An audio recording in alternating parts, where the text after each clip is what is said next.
Canada faces pressure at NATO summit for riding on coattails. Canada has lagged behind its NATO commitment to spend 2% of its GDP on its military. Canada is under mounting pressure to increase its military spending as it continues to fall short of the target set out for NATO members, raising fears that the country is becoming an outlier among its allies. That message is expected to be made clear this week as Prime Minister Justin Trudeau attends the NATO summit in Washington, D.C. to mark the military alliance's 75th anniversary. Canada, a NATO founding member, ranks 7th overall in the amount of money spent on defense among the 32-nation alliance. But it falls way short of the alliance's doctrine, which requires NATO countries to spend at least 2% of their GDP on the military. Using that metric, Canada, which spends 1.34% of its GDP on its military, is ahead of only Slovenia, Turkey, Spain, Belgium and Luxembourg in the alliance. By contrast, the UK spends just over 2% of its GDP on its military, while the US spends nearly 3.5%. Canada's defense budget currently stands at $27 billion, $19.8 billion, £15.5 billion, though the Trudeau government has promised in its most recent budget that it will boost spending to almost $50 billion by 2030.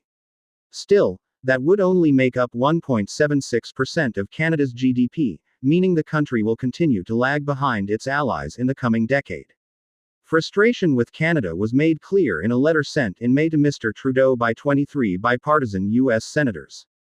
"We are concerned and profoundly disappointed that Canada's most recent projection indicated that it will not reach its 2% commitment this decade," the senators wrote.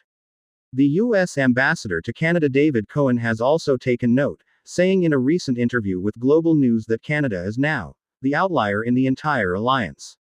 In less diplomatic remarks, U.S. House Speaker Mike Johnson said on Monday that it is shameful Canada has not hit the 2% mark. "Talk about riding America's coattails," he said. In response, Canada's Defense Minister, Bill Blair, said at the Foreign Policy Security Forum on Monday that the country will soon share a credible, verifiable plan to boost its military spending.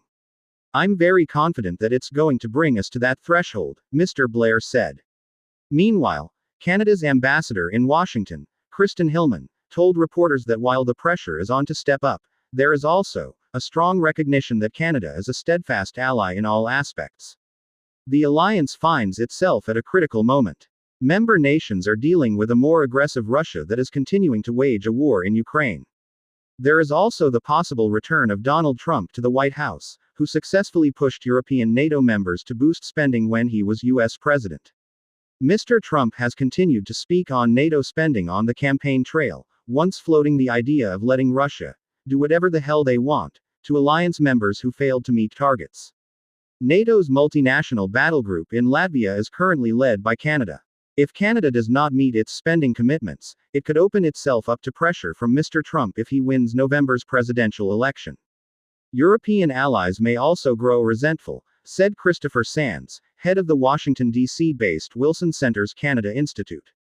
"Canada is already feeling the consequences in other ways," he said.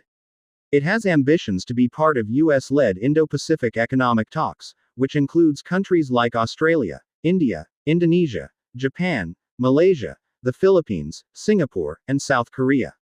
But so far, Canada has been left out. It has also been excluded from the AUKUS defense pact between Australia, the UK and the US. That's where the real rubber hits the road for Canada. Nobody invites you to the conversation because, without wanting to embarrass you, they know you don't have what it takes to be a serious player, Mr. Sands said. Philippe Lagacé, a Carleton University professor whose research focuses on defense policy and procurement, said there are a number of reasons why Canada lags behind in spending despite being a relatively financially strong country. First, the Canadian public does not see defense spending as a priority when measured against other needs, like healthcare and other social services. Both major parties in Canada recognize that it is in their political interest to spend at a certain level that shows you are taking care of the armed forces, but not necessarily at a level where it begins to impact your other priorities, Professor Lagacé said. Another reason is that, historically, Canada did not focus on its military spending as much because it was protected by nuclear allies like the UK and the US. It saw its value in other collective security endeavors, including peacekeeping.